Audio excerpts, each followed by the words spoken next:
মাঝে মাঝে সবকিছুর ঊর্ধ্বে গিয়ে আমরা প্রিয় মানুষগুলোর কাছে একটু সময় আর যত্ন চাই, একটুখানি আদরে আবদারে প্রশ্রয় চাই। বিশেষ দিনগুলোতে বিশেষ কিছু মুহূর্ত পেতে চাই। হয়তো সবার জীবনে সেরকম মানুষ থাকে না, আর থাকলেও সেটা তারা বুঝতে পারে না, বা কখনো বোঝার প্রয়োজনীয়তাও মনে করে না। অবহেলা কিংবা অনাগ্রহে বুকের ভেতর আস্তে একটা নদী শুকিয়ে গেলেও তার কেউ টের পায় না, যা আমরা কখনো পরিবার থেকে পাই না।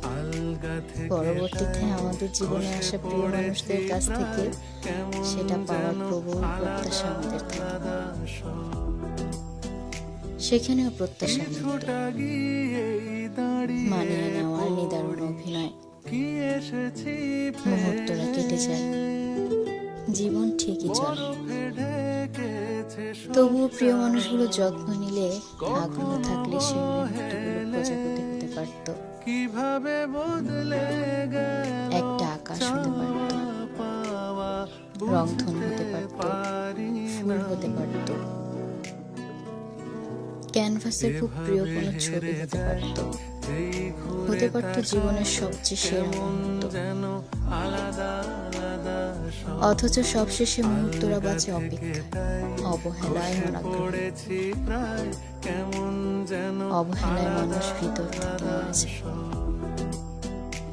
অভিমান জমতে জমতে একদিন পাহাড় হয়। একসময় মানুষ প্রত্যাশা করা ছেড়ে দেয়,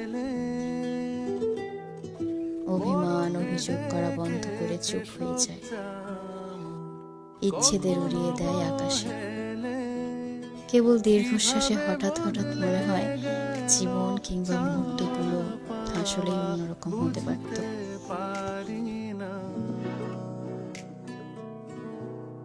এভাবে হেরে যায় যেই ঘুরে তাকায়, কেমন যেন আলাদা আলাদা সব। আলগা থেকে তাই খসে পড়েছি প্রায়, কেমন যেন আলাদা আলাদা সব।